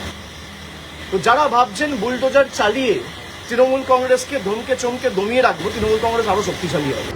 ক্ষমতায় এসেই বেআইনি নির্মাণ নিয়ে কড়া বার্তা দিয়েছিলেন মুখ্যমন্ত্রী শুভেন্দু অধিকারী। আমরা এতে জিরো টলারেন্সের নীতি নিচ্ছি। তারপর থেকেই শুরু হয়েছে ব্যবস্থা। চলতি মাসের গোড়াতেই প্রাক্তন তৃণমূল বিধায়ক শওকত মোল্লার ছেলের বেআইনি ক্যাফেতে বুলডোজার চালানো হয়। মাতলা নদীর চর বুঝিয়ে প্রায় 7.5 একর জমির ওপর অরণ্যের কূলে নামের ওই ক্যাফেটি বানিয়েছিলেন শওকত মোল্লার ছেলে ইমরান মোল্লা। বুলডোজার চালিয়ে গুঁড়িয়ে দেওয়া হয় ওই বেআইনি নির্মাণ। একইভাবে মাতলা নদীর চর দখল করার অভিযোগ ওঠে ক্যানিং পশ্চিমের তৃণমূল বিধায়ক পরেশরাম দাসের বিরুদ্ধেও। 7 জুন নদীর চর দখল করে বেআইনি নির্মাণ, সরকারি জমি প্লট করে বিক্রি, বৃদ্ধাশ্রমের আড়ালে অনৈতিক কাজ, এমন একাধিক অভিযোগকে সামনে রেখে নোটিশ পাঠানো হয় ক্যানিং পশ্চিমের তৃণমূল বিধায়ক পরেশরাম দাসকে। এবার গুঁড়িয়ে দেওয়া হলো অভিষেক বন্দ্যোপাধ্যায়ের সংসদ কার্যালয়। পশ্চিমবঙ্গে এখন আইনের শাসন, শাসকের আইনের দিন শেষ হয়ে গেছে। তো আইনের শাসনে কোনো বেআইনি বিষয় থাকলে সেটা নিশ্চয়ই আইনের যেরকম প্রভিশন আছে সেটাই হবে। সব মিলিয়ে তৃণমূলের অস্বস্তি বেড়েই চলেছে। পার্থপ্রতিম ঘোষ ও ঐশী মুখোপাধ্যায়ের রিপোর্ট, এবিপি আনন্দ। অনির্বাণ, ইন্দ্রনীল খান তিনি একজন মাননীয় মন্ত্রী, তার কাছে আমার প্রশ্ন থাকবে, আপনার দলের যে গুন্ডা বাহিনী হাতুড়ি নিয়ে ঢুকে ভেতরে ভাঙছে, আপনার দলের নেতা আগে থেকে ডিক্লারেশন দিচ্ছে প্রতিশোধের পালা শুরু, এটা আইনের শাসন? এটাকে আইনের শাসন বলেন? আর যদি ধরেই নিলাম এটা আইনের শাসন, কিছুদিন আগে জাভেদ খান এবং তার ছেলের বিরুদ্ধে 90টার বেশি ইল্লিগাল কনস্ট্রাকশন ওন করার, মানে তাদের মালিকানার ইল্লিগাল কনস্ট্রাকশন সম্পত্তি এসবের কথা শুভেন্দু অধিকারী মাননীয় মুখ্যমন্ত্রী বলেছিলেন। আজ অবধি কটা ভাঙা হয়েছে? সেই জাভেদ খানকে মিটিংয়ে গিয়ে শুভেন্দু অধিকারী বলছেন, দাদা একটু দেখে নিন না, আপনাদের ব্যাপারটা একটু রেগুলারাইজ করে নিন না, ওখানে কটা ভাঙা হয়েছে? বারবার একটা কথা বলে দিচ্ছি, আবার আমি তৃণমূলের সমস্ত লোকেদের বলি, আইন আইনের পথে চলবে। তাতে যদি এই ধরনের বাড়ি ভাঙা হয় হবে। এবং এখানে আমার আরেকটা বক্তব্য, এই বাড়ি যারা বানিয়েছে প্রত্যেককে জেলে পাঠানো হবে এবারে, কারণ এই জাভেদ বাড়ি খানকে? বানানোটা বেআইনি। জাভেদ খানকে? এই যে বাড়ি বানানো বেআইনি এবং প্রত্যেকের তার মধ্যে সবখানই পড়ে, নাম করে বলুন তারা না। আইনের জাভেদ আওতার খানকেও মধ্যে জেলে পাঠাবেন, নাম করে আরে বলুন। জাভেদ খান হোক আর সাজ্জাদ হোসেন হোক, কবে প্রত্যেকে এর মধ্যে যারা বেআইনি ভাঙা কাজ হবে? করেছে তাকে আইনের বেশ, মুখোমুখি হতে একদিকে হবে। বেআইনি তার নির্মাণ সাথে এবং এটা সেই ছিল কারণে প্রত্যেক অভিষেক পরিবার, বন্দ্যোপাধ্যায়ের এই এটা কার্যালয় এবার ভেঙে গুড়িয়ে দেওয়া হলো। অন্যদিকে যে কারণে তৃণমূল ভেঙে খান সেই বিদ্রোহীদের এবার চ্যালেঞ্জ ছুড়ে দিলেন অভিষেক বন্দ্যোপাধ্যায়। কি বললেন তিনি, দেখুন এই প্রতিবেদন। এই দলের ভরাডুবির জন্য কেউ দায়ী না, একজনই দায়ী, তার নাম হচ্ছে অভিষেক বন্দ্যোপাধ্যায়। আমি জেলে গেলাম কেন? জন্য জেলে গেলাম, কার জন্য গেলাম? অভিষেক ব্যানার্জি। রাজ্য থেকে ক্ষমতাচ্যুত হয়েছে তৃণমূল, মুখ্যমন্ত্রীর চেয়ার হারিয়েছেন মমতা বন্দ্যোপাধ্যায়, ভেঙে খান হয়ে গেছে তৃণমূল। আর যারা মমতা বন্দ্যোপাধ্যায়ের সঙ্গ ত্যাগ করেছেন তারা তো বটেই, তৃণমূল নেত্রীর সঙ্গেও থেকে গেছেন এমন নেতাদেরও একাংশের নিশানায় আজ একজনই, অভিষেক বন্দ্যোপাধ্যায়। দলের করুণ পরিস্থিতির জন্য এই একটা লোককেই দায়ী করে আসছে সবাই, যার পাল্টা হিসেবে এবার মুখ খুললেন খোদ অভিষেক বন্দ্যোপাধ্যায়। ओपन चैलेंज दे रहा हूं, आप लौट के आओ, 24 घंटे के अंदर मैं अपना इस्तीफा दे देता हूं। 24 घंटा, चलो 24 घंटा छोड़ दो, 1 घंटा मिलेगा। এখন উনি পদত্যাগ করে পালানোর চেষ্টা করছে, দেশ ছেড়ে পালানোর চেষ্টা করছে। এত চারিদিকে এত গন্ধ বেরোচ্ছে, আপনাদের মাধ্যমে বিভিন্ন জায়গায় দেখছি কেসের পর কেস হচ্ছে, যা অন্যায় করেছে, যা সন্ত্রাস করেছে, যা চুরিচামারি করেছে। এখন যখন তদন্তে বেরিয়ে আসছে, উনি তো ছেড়ে বিদেশে পালাতে পারলে বাঁচেন। তো উনি বড় বড় কথা না বলে বলুন যে আমি পদত্যাগ করে সাধারণ কর্মী হিসেবে আপনাদের পাশ থাকবো। মূলত অভিষেক বন্দ্যোপাধ্যায়ের বিরুদ্ধে ক্ষোভ প্রকাশ করেই একটা সময় মমতা বন্দ্যোপাধ্যায়ের সঙ্গ ছেড়েছিলেন ঋতব্রত বন্দ্যোপাধ্যায়, সন্দীপন সাহারা। ৮০ জনের মধ্যে ৬০ জন তৃণমূল বিধায়ককে নিয়ে তৈরি করেন আলাদা শিবির। পরবর্তীকালে সেখানে যখন একে একে অন্যান্য নেতানেত্রীরা নাম লেখান, তাঁদেরও নিশানায় থাকেন সেই অভিষেক বন্দ্যোপাধ্যায়। এমনকি যে সকল সাংসদরা কালীঘাট তৃণমূল ছেড়ে এনসিপিআই এর সঙ্গে মিশে গেছেন, তাঁদেরও অনেকের নিশানায় অভিষেক বন্দ্যোপাধ্যায়। আমার তো ইডির থেকে ভয় ছিল এবি বেশি। ও যেভাবে দলে যেভাবে ও জীবনযাত্রা তৈরি করেছে সেটা চোখে লাগার মতন, এবং তাতেই ওর মানে চলাফেরা বা যেরকম সিস্টেম, তাতেই কিন্তু ও হচ্ছে সবার কাছে অভিযোগের কারণ। দিদি মাটিতে বসে চা খায়, সেখানে অভিষেক হয়তো বা মানে মাটিতে বসে না। এই বিধায়ক থেকে সাংসদ যারাই মমতা বন্দ্যোপাধ্যায়কে ছেড়ে চলে গেছেন বা ছেড়ে যাওয়ার জল্পনা উস্কে দিয়েছেন, তাদেরকে চ্যালেঞ্জ ছুড়ে দিলেন এবার অভিষেক বন্দ্যোপাধ্যায়। अगर हार का जिम्मेदारी अभिषेक बनर्जी का है, 24 में जीत का जिम्मेदारी भी अभिषेक बनर्जी का है, मानोगे? और अगर किसी को मेरे से दिक्कत है, मैं तो चुनौती देता हूँ भाई। 60 MLA गए हैं, कुछ लोग गए, 20 MP गए, मैं आपको चुनौती देता हूँ, आप लौट के आओ ममता बनर्जी के पास, 24 घंटे के अंदर मैं अपना इस्तीफा दे दूंगा। বহুবার এই ধরনের চ্যালেঞ্জ করেছেন। 19-এ বলেছিলেন যে অর্জুন সিং যদি জেতে উনি হাতের পাঞ্জা নাকি কেটে দেবেন।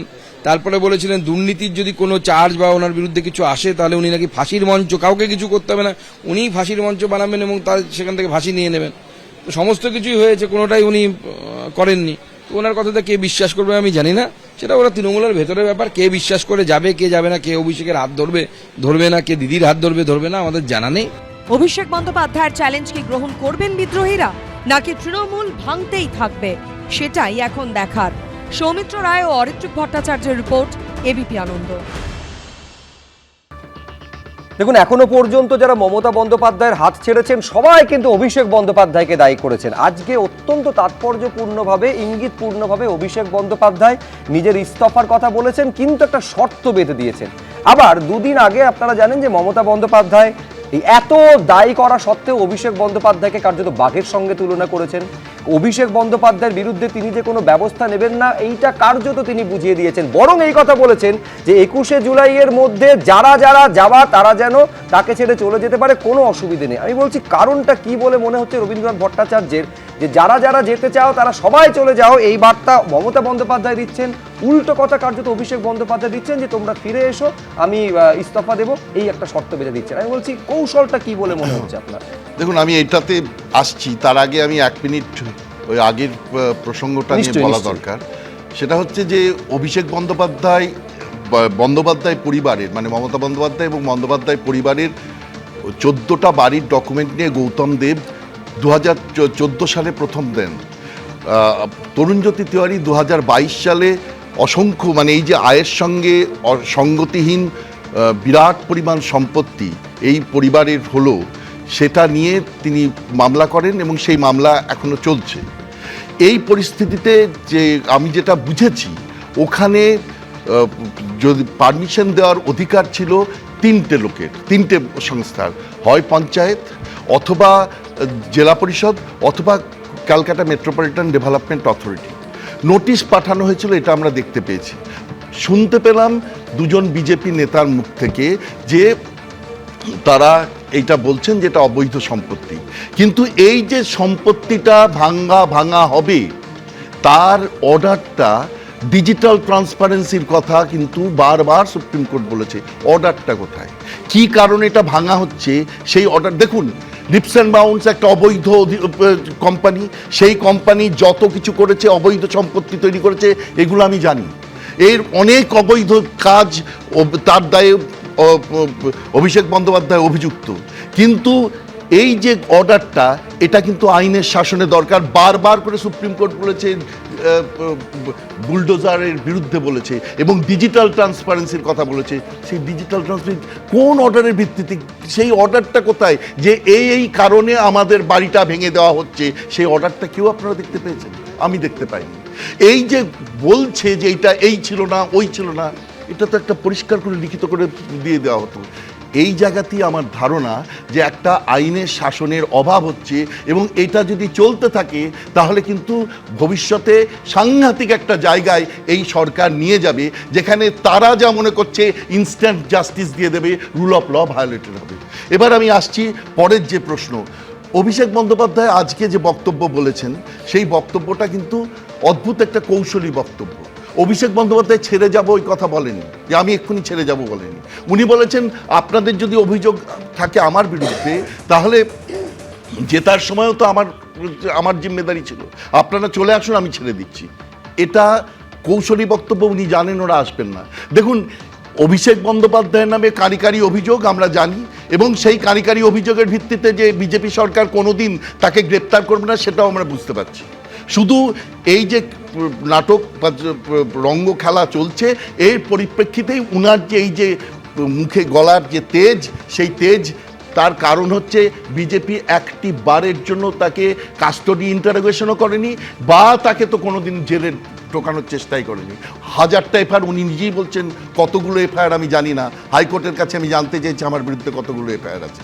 তো এই যখন পরিস্থিতি, তখন উনি আমি আপনার একটা যুক্তি যদি ধরেও নি, উল্টো দিকের কথা হচ্ছে যে সব থেকে বড় পরাজয় তো 2026-এ মমতা বন্দ্যোপাধ্যায়ের হয়েছে। 1, 2 হচ্ছে যে যাবতীয় যারা সঙ্গ ত্যাগ করেছেন মমতা বন্দ্যোপাধ্যায়ের প্রথম দিনের সঙ্গী, তারা পর্যন্ত অভিষেক বন্দ্যোপাধ্যায়কে কাঠগড়ায় দাঁড় করিয়েছেন। তারপরে অভিষেক বন্দ্যোপাধ্যায়ের এই আপনি বলছেন যে এত জোরের সঙ্গে কথা বলছেন কিভাবে, এর পেছনে বিজেপির কি আমি বলছি লাভ বা অঙ্ক থাকতে পারে? আছেই। দেখুন, আজকে যে বাড়িটা ভাঙা হলো, তৃণমূল দলের যে লোক, যে দলটা ফ্যাকশন হয়ে গিয়ে তারা বসে আছে, তারা বলছে বাড়িটা ভাঙা বেশ হয়েছে।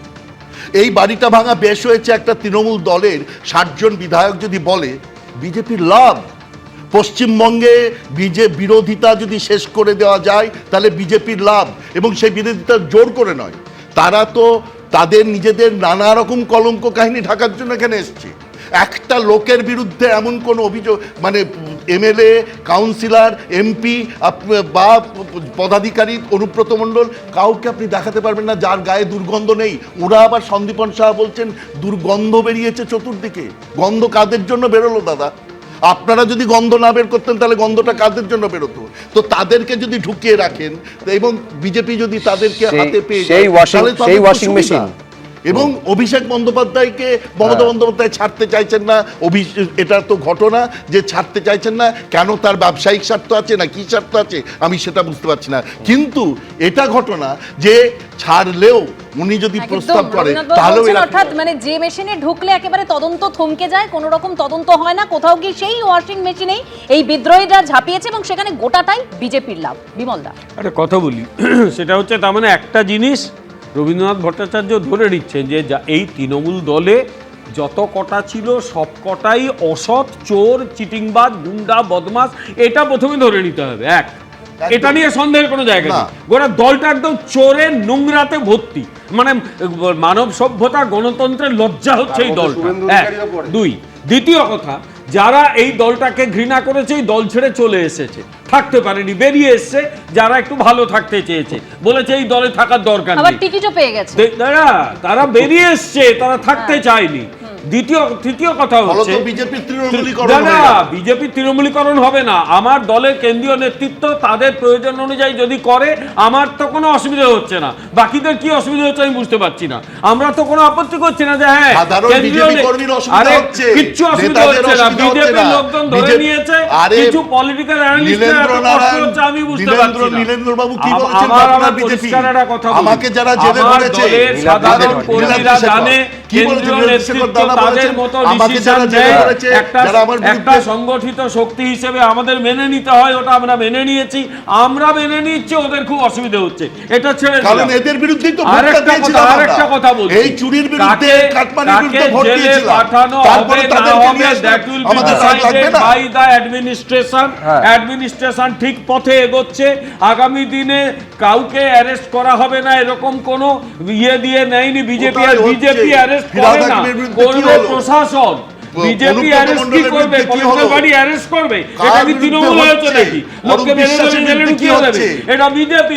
সেটা তো আমি বলছি, এইখানে প্রশ্নটা উঠছে যে ব্যক্তি, দল এবং দেশ, এই তত্ত্বকে সামনে রেখে যখন দল বদল এবং তাকে টিকিট দেওয়া হয়, প্রশ্নটা হচ্ছে সেই নিচুতলার হাজার হাজার লাখ লাখ বিজেপি কর্মী সমর্থকেরা যারা এই তৃণমূলের অত্যাচারের বিরুদ্ধে দিনের পর দিন রুখে দাঁড়িয়েছেন, অনেকে জেলে গিয়েছেন এবং তারপরেও বিজেপির প্রতীকটা আঁকড়ে থেকেছেন, তাদের এইটা বোঝানো যাবে তো? এইটা নিঃসন্দেহে বড় প্রশ্ন। কিন্তু আমি এইখানে দর্শকদের সামনে রাখবো যে এক তো দেখালাম যে অভিষেক বন্দ্যোপাধ্যায় কি বলছেন, এবার আরেক বন্দ্যোপাধ্যায়, কল্যাণ বন্দ্যোপাধ্যায়, তিনি কার্যত মমতা বন্দ্যোপাধ্যায়কে আলটিমেটাম দিয়ে দিয়েছেন। কি আলটিমেটাম, কি বললেন দেখুন। মমতাদিকে আমি একটি কথা বলে দিয়েছি, যদি এদের কাউকে আবার ফিরিয়ে নেন না, তাহলে আমি কিন্তু ছেড়ে দিয়ে চলে যাবো। ভোটে ভরাডুবির পর কালীঘাট তৃণমূলে কার্যত রাহুর ছায়া। যত দিন যাচ্ছে ততই পরিস্থিতি খারাপ হচ্ছে। বিধানসভা, লোকসভা, এমনকি পুরসভা মমতা বন্দ্যোপাধ্যায়ের হাত থেকে বেরিয়ে গেছে সব। তার একদা বড় বড় প্লেয়াররা চোখের সামনে দিয়ে অন্য দলে চলে যাচ্ছেন, শিবির বদলের হিড়িক পড়ে গেছে। এরই মধ্যে এবার শিবির বদলুদের নিয়ে নিজের কড়া অবস্থানের কথা জানালেন কল্যাণ বন্দ্যোপাধ্যায়। বার্তা দিলেন মমতা বন্দ্যোপাধ্যায়কেও, যে যেখানে গেছে যাক, এখন আমি আর কাউকে দোষ দিই না, যার যা মনে নিচ্ছে সেটাই করুন।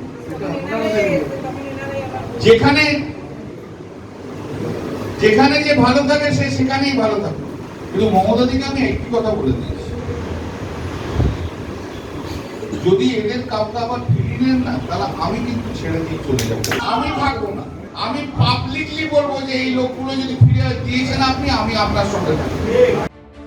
বর্ষিয়ান বিধায়ক মদন মিত্র, নতুন রাজনীতিতে পা দেওয়া কোয়েল মল্লিক, আমলা থেকে রাজনীতিবিদ হওয়া মনীশ গুপ্ত, বনগাঁর প্রাক্তন বিধায়ক বিশ্বজিৎ দাস, রাজারহাট নিউ টাউনের প্রাক্তন বিধায়ক তাপস চট্টোপাধ্যায়। গত দুদিনে মমতা বন্দ্যোপাধ্যায়ের হাত ছেড়েছেন একের পর এক রাজনৈতিক সঙ্গী। শুক্রবারও বিদ্রোহের সুর শোনা গেছে রাজীব বন্দ্যোপাধ্যায়ের গলায়।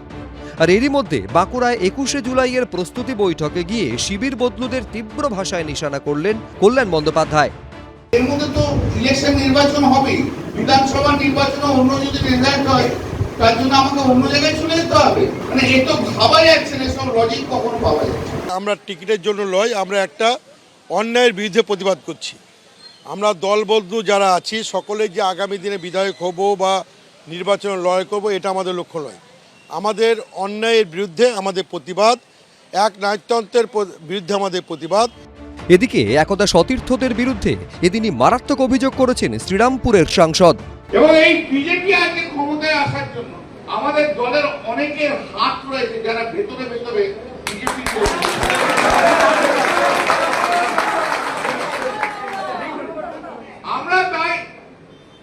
আমরা তখন ধরতে পারিনি, বুঝতে পারিনি, কিন্তু যেই নির্বাচন হয়ে গেছে সঙ্গে সঙ্গে হয়ে গেছে। এবং আজও বলে যাচ্ছি, যদি মমতাদি 200 খানা এমএলএ হয়ে নিয়ে আসতো না, সরকার করতে পারতো না, সরকার ওরাই করতো। কোটি কোটি টাকায় বিক্রি হয়ে যেত এরা। তাই যা হয়েছে ভালো হয়েছে। পাহাড় প্রমাণ দুর্নীতি, দুর্নীতিকে মদত দেওয়া, দুর্নীতিগ্রস্তদের পুরস্কৃত করা এবং যারা দলের ভালো চেয়ে দুর্নীতির তথ্য সামনে এনে শোধরানোর চেষ্টা করেছিল আমার মতো সেই ধরনের কিছু ব্যক্তিকে দলের মধ্যে কোণঠাসা করা এবং শাস্তি দেওয়া, এর সবকিছুর পরিণাম বাংলার মানুষের নির্বাচনে রায়ের মধ্যে দিয়ে শোচনীয় পরাজয়। এবং তারপরেও বাংলার মানুষের রায় মেনে না নিয়ে নির্বাচনে হারিনি, রেজিগনেশন দেব না, এই ধরনের নির্বাচনে হারার পরও দাম্ভিকতা, উদ্ধত্ত এবং অহংকারের ফল হচ্ছে নির্বাচন উত্তর পরিস্থিতিতে যেটা 6 মাস বা 1 বছর বা 2 বছরে হওয়ার কথা ছিল সেটা আঙুল থেকে ভোটের কালি ওঠার আগেই হওয়া শুরু হয়ে গেল। দলটা আজকে এই করুণ পরিণতি হয়ে গেল। পাল্টা কটাক্ষ ছুড়ে দিয়েছে বিজেপি। আঙ্গুর ফল টক, তার জন্য সেই যে প্রবাদ প্রতিম আমাদের ছোটবেলা থেকে আমরা যে প্রবাদটা শুনে আসছি, কাজেই এখন হয়ে গেছে সেরকম। আঙুর আমি খাই না কারণ আঙ্গুর ফল টক। উনি 200 আসনের কেন, ওনারা এখন 20টা আসনও আছে কিনা আমার সন্দেহ আছে। এগুলো বলে কোনো লাভ নেই। জনগণ ওনাদের প্রত্যাখ্যান করেছেন। যখন জনগণ এভাবে প্রত্যাখ্যান করেছেন আর দলটাও আর থাকছে না, শুধু ক্ষমতা কেন্দ্রিক একটা দল যাদের কোনো আইডিওলজি নেই, কিছু নেই। কল্যাণবাবুও আদৌ থাকবেন? শেষ অবধি তৃণমূলের পরিণতি কি হবে, কজনই বা থাকবে, সেই প্রশ্নই এখন ঘুরপাক খাচ্ছে বিভিন্ন মহলে। পূর্ণেন্দু সিংহ, সুদীপ্ত আচার্য, সৌমিত্র রায়, এবিপি আনন্দ। মানে অনির্বাণ, মমতা বন্দ্যোপাধ্যায় তিনি একদিকে বলছেন যে যারা যাওয়ার তারা 21শে জুলাইয়ের আগে চলে যান কারণ আমার কাছে কর্মীরাই সব। অভিষেক বন্দ্যোপাধ্যায় তিনি বলছেন যে যারা চলে গেছেন তারা দলে ফিরুন, আমি 1 ঘন্টার মধ্যে ইস্তফা দেব। কল্যাণ বন্দ্যোপাধ্যায় তিনি আবার বলছেন যে যারা চলে গেছেন তারা যদি ফিরে আসেন তাহলে আমি মমতাদির সঙ্গে আর থাকবো না। এটা যে কর্মীর কথা বা যে কর্মীদের কথা মমতা বন্দ্যোপাধ্যায় বলছেন সেই কর্মীদের জন্য এটা টোটাল কনফিউশন না? একদমই না। আপনি অভিষেক বন্দ্যোপাধ্যায়ের গোটা স্টেটমেন্টটা বলুন। উনি বলেছেন আপনারা ফিরে আসুন, আমি 1 ঘন্টার মধ্যে ইস্তফা দেবো কারণ আমাকে নিয়ে তো আপনাদের অসুবিধা বলে। তারপরে তিনি এটা যোগ করেছেন যে এরা কেউ ফিরতে পারবে না কারণ এদের প্রত্যেকের সেই শর্তেই তারা বিজেপির কাছে আত্মসমর্পণ করেছে যে এদেরকে অভিষেক বন্দ্যোপাধ্যায়ের বিরুদ্ধে কন্টিনিউয়াস এই গালিটা দিতে হবে। এরা কেউ ফেরার এদের জায়গায় এরা কেউ নেই। এদের টিকি বলুন, চুল বলুন, গোটা শরীর বলুন, পুরোটা বিজেপি বেঁধে ফেলেছে, জুতোর সঙ্গে বেঁধে নিয়েছে।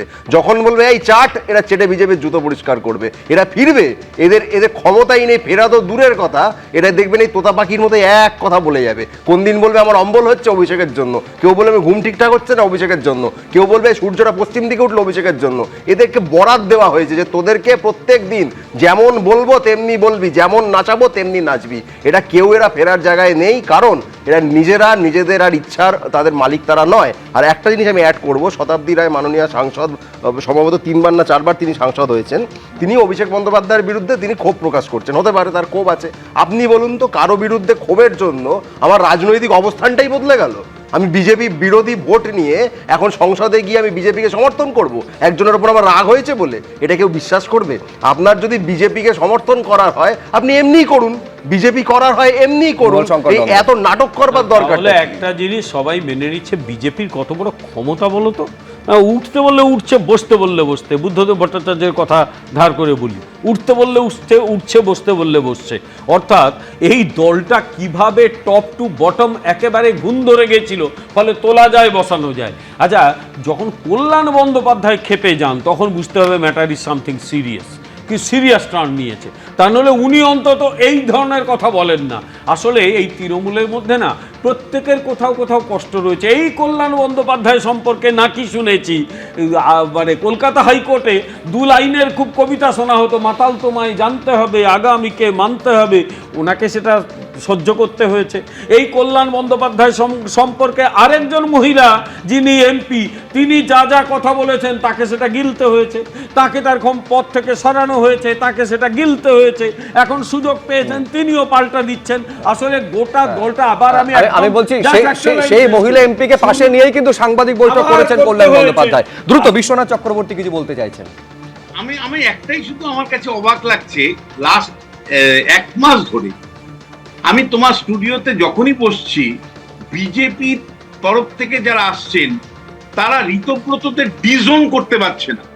কোনো একটা জায়গায় কিন্তু মানুষের মধ্যেও এই ধারণাটা তৈরি হচ্ছে যে ঋতব্রতরা আসলে বিজেপির তৈরি, একটা প্ল্যাটফর্ম তৈরি করেছেন। এই যে ডিজোন করতে না এই তো আমি ডিজোন করছি, ডিজোন করতে পারছেন। আচ্ছা আমি ডিজোন করছি না, মানে একটা আমি ডিজোন করছি, ওরা আমাদের কেউ না, আরেকটা ফ্যাকশনকে নিয়ে কিন্তু চুপ হয়ে থাকছে। আমি বলছি ডিজোন করছেন, কিন্তু তারপরেও আপনাদের দলের নেতা, সাংসদ, মন্ত্রী তার সঙ্গে সেই সাংসদদের সঙ্গে বৈঠক করছেন।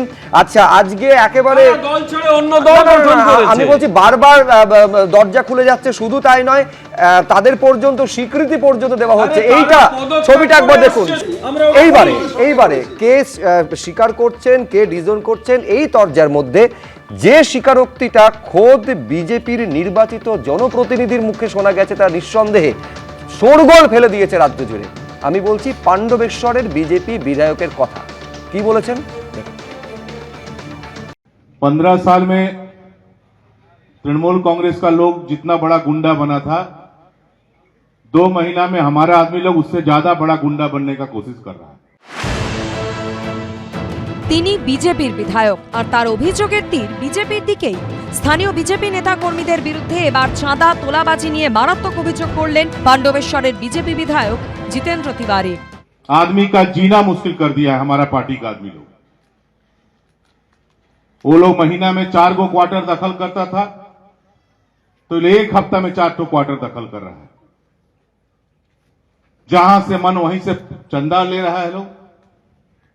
ठेकेदार लोग को परेशान कर रहा है, उनको बोल रहा है ये काम कीजिए, ये काम मत कीजिए, इसके लिए पैसा देना होगा, उसके लिए पैसा देना होगा। सब कुछ पता चल रहा है। कोई नेता नहीं है, सबका सब कलेक्शन मास्टर बन गया है। একজন বিধায়ক যখন সচেতনভাবে প্রকাশ্য বক্তৃতায় বিজেপির কর্মীদের সম্পর্কে বলেন যে এই খারাপ কাজগুলো হচ্ছে এবং অনেককে ছাড়িয়ে চলে গেছে, দ্রুত বাড়ছে, 2 মাসের মধ্যে বলছে দেখো আমি বাড়ছি মাম্মি, তো সুতরাং এই যে এত দ্রুত সমাজ বিরোধীমূলক কাজ বাড়ছে এবং তাতে বিজেপি বিধায়কই আপত্তি তুলছেন, এটাই ইঙ্গিতবাহী। আসানসোলের মেয়র, পাণ্ডবেশ্বরের বিধায়ক, জেলা সভাপতি, তৃণমূলে থাকতে এরকম একাধিক গুরুত্বপূর্ণ পদে ছিলেন জিতেন্দ্র तिवारी। 2021-এর বিধানসভা ভোটের মুখে বিজেপিতে যোগ দেন তিনি। পাণ্ডবেশ্বর থেকে ভোটে দাঁড়ান, কিন্তু তৃণমূলের নরেন্দ্রনাথ চক্রবর্তীর কাছে জিততে পারেননি। 26-এ অবশ্য তাঁকে হারিয়েই পাণ্ডবেশ্বরের বিধায়ক হয়েছেন জিতেন্দ্র तिवारी। আর এদিন বিজেপি কর্মীদের সাবধান করতে গিয়ে বিধায়কের মুখে উঠে এলো নরেন্দ্রনাথ চক্রবর্তীর নাম। हर चीज का एक सीमा होना चाहिए। शाम 6 बज रहा है, 5 गो 8 गो 10 गो ग्रुप बना के बैठ जा रहा दारू पीने के लिए। क्या बोले थे कि हम लोग जीत जाएंगे तो क्या सब विरोधी लोग का घर छोड़ा देंगे क्या? या हम ही लोग आदमी का घर खाली करवा रहा है। काल থেকে যদি কোনো কিছু পেয়েছি আমি ভাই একদম সব কমিটি ভাঙ ভেঙে দেখ। हमको नरेंद्र चक्रवर्ती नहीं बनना है, नहीं बनने देगा, नहीं बनने देगा। মূলের থেকে বড় গুন্ডা হয়েছে কিনা আমি জানি না, কিন্তু কিছু জায়গার কমপ্লেন এসছে, এটা অস্বীকার করার জায়গা নেই। পার্টি দেখছে, কিন্তু আমরা স্পষ্ট বলতে চাই যারা অপরাধ করবেন সেক্ষেত্রে সরকারের বক্তব্য পরিষ্কার, পুলিশ প্রশাসন তাদের বিরুদ্ধে ব্যবস্থা নেবেন। কোনো বিজেপি নেতা ফোন করে সেই অপরাধীকে ছাড়ানোর চেষ্টা করবে না। দল সবেমাত্র ক্ষমতায় এসেছে, মুখ্যমন্ত্রী বারবার তোলাবাজি সিন্ডিকেটের বিরুদ্ধে বার্তা দিচ্ছেন। আর এই প্রেক্ষাপটে দলেরই কর্মীদের একাংশের উদ্দেশ্যে সেই বার্তাই শোনা গেল পাণ্ডবেশ্বরের বিজেপি বিধায়কের গলায়। মনোজ বন্দ্যোপাধ্যায় ও সুদীপ্ত আচার্যর রিপোর্ট, এবিপি আনন্দ। দেখুন জিতেন तिवारी যা বলছেন এক কথায় মারাত্মক। 15 বছরের তৃণমূলের লোক যত বড় গুন্ডা তৈরি হয়েছিল, 2 মাসে আমাদের লোক তার থেকে বড় গুন্ডা হওয়ার চেষ্টা করছে। বেঁচে থাকা কঠিন করে দিয়েছে আমাদের লোক। মাসে ওরা 4টে কোয়ার্টার দখল করত, 1 হপ্তায় সেটা আমরা করছি। ঠিকাদারদের থেকে কথায় কথায় তোলাবাজি হচ্ছে, সবাই কালেকশন মাস্টার হয়ে গেছে। শুনে মনে হতে পারে কোনো বিরোধী দল তৃণমূলের মতন তারা হয়তো বিজেপির বিরুদ্ধে অভিযোগগুলো করছে, কিন্তু রবীন্দ্রনাথবাবু এই রকম একটা পরিস্থিতি কেন তৈরি হলো? কোনো 4 দেওয়ালের মধ্যে রুদ্ধদ্বার বৈঠকে কর্মী সভায় এই কথা বলছেন এমনটা নয়, দেখলেন খোলা মঞ্চে এই কথা জিতেন तिवारी বলছেন। এই রকম একটা ইন্ট্রোস্পেকশন ক্ষমতায় আসা 2 মাসের মধ্যে কেন করার প্রয়োজন পড়ছে? দেখুন তার কারণ অদ্ভুতভাবে শ্রমিক ভট্টাচার্য প্রথমে বললেন ভালো তৃণমূলদের আমরা নেব, তারপর বলবেন 3 মাসের জন্য বন্ধ থাকবে, তারপরে 3 জন সাংসদ তারা চলে আসলেন, অদ্ভুতভাবে আর একটা দল তৈরি হলো তৃণমূল, ঋতব্রত তৃণমূল, তারা অ্যাডমিনিস্ট্রেটিভ 21শে জুলাই কোথায় মঞ্চ করবে সব পেয়ে যাচ্ছেন, অন্যদিকে অন্য দলকে দেওয়া হচ্ছে না। এই যে গোটা ডিভিশনগুলো হওয়ার সঙ্গে সঙ্গে একটা জিনিস পরিষ্কার হয়ে যাচ্ছে, বিজেপি একটা নতুনভাবে যে কথা বলেছিল যে তৃণমূলীকরণ হবে না সেই দিকে এগোচ্ছে। একটা ঘটনা যে আরএসএস যদি এটা একটু কন্ট্রোলে থাকতো আমার মনে হয় তাহলে বেটার হতো, কিন্তু এই গোটা বিষয়টার থেকে বিজেপির হাতেই চলে গেছে, মানে আরএসএসের কোনো নিয়ন্ত্রণ এখানে নেই। আরএসএসের নিয়ন্ত্রণ থাকলে একটু ভালো হতো বলে আমার ধারণা, কারণ তাহলে অন্তত এই কন্ট্রোলটা থাকতো। এই যে মুহূর্তের মধ্যে গোটা বিষয়টা বিজেপির লোকগুলো, অর্থাৎ যারা তৃণমূল ছিল এবার তারা নতুনভাবে বিজেপি হয়ে বিজেপির লোকদের নিয়ে তারা এখন তোলাবাজি সমস্ত কিছু করতে শুরু করেছে, এবং ফলত পুরো কন্ট্রোলটা হারিয়ে যাচ্ছে। যে নিয়ন্ত্রণটা থাকলে এই যে নিচুতলার লোকগুলোকে কন্ট্রোল করা যেত সেই কন্ট্রোলটা এখন আর নেই। বলছেন কন্ট্রোল কোথাও গিয়ে হারিয়ে যাচ্ছে। একদিকে জিতেন তিওয়ারি তিনি এরকম মারাত্মক অভিযোগ করছেন, আমি আসবো অবশ্যই বিমল দা আসবো। শান্তন দা তিনি বলছেন যে হ্যাঁ এরকম অভিযোগ এসেছে, সেরকমই গতকালই ঘটনাচক্রে যেটা দেখা গেল এক বৃদ্ধার ফ্ল্যাট দখল করে রাখার অভিযোগে বরুণ বিশ্বাস নামে নিউ টাউনের এক বিজেপি কর্মীকে গ্রেপ্তারও করা হয়েছে। বিমল দা, সেটা হচ্ছে যে এবারে নির্বাচন আমাদের কাছে একটা বড় অ্যাসিড টেস্ট ছিল বাংলার কাছে, কারণ আমরা বারবার বলেছি এই ক্রিমিনালের দলটা যদি পরের বারে জিততো, এবারে জিততো, তাহলে গোটা পশ্চিম বাংলাকে শ্মশান বানিয়ে দিত। মানুষ ওদের জিততে দেয়নি, ক্রিমিনালগুলোকে তাড়িয়েছে। আমরা প্রথম থেকে বলে এসেছি এই ধরনের কাণ্ড কারখানা আমার দলের কেউ যেন না করে, এবং পোস্ট পোল ভায়োলেন্স 2021 সালে তৃণমূল কংগ্রেস যা করেছিল আমরা লোকের প্রায় হাতে পায়ে ধরে সামনে আসছে, আর এই কথা তো অন্য কেউ বলছেন, আপনারই দলের বিধায়ক বলছেন। বলতে দিতে হবে, আমরা লোকের হাতে পায়ে ধরে সামলেছি যাতে কেউ মারামারি না করে, নইলে তৃণমূলের একটা লোক কিন্তু অক্ষত থাকতো না। আমরা বহু কষ্টে বাঁচাচ্ছি। আমাদের কথা হচ্ছে আমাদের দলটাও সেই মানুষগুলোর তৈরি যারা দীর্ঘদিন মার খেয়েছে। আমি কোথাও দাবি করবো না যে আমার দলের প্রত্যেকে সকালে উঠে গঙ্গা স্নান করে, সেখানে তো কিছু খারাপ লোক থাকতে পারে, তারা অন্যায় করতে পারে। তাই প্রথম থেকেই হুঁশিয়ার করে দেওয়া হয়েছে এই সব করলে ব্যবস্থা নেওয়া হবে। আপনারা এতগুলো বলছেন, কিন্তু একজন এমএলএ যে এই কথা বলছেন তাকে প্রশংসা করুন যে তিনি বলছেন এই কথা বলবেন, অনেক এমএলএই বলছেন। তাই এটা বিজেপি করছে, এটা তৃণমূল মতো চোরের দল। এবিপি আনন্দ, এগিয়ে থাকে, এগিয়ে রাখে।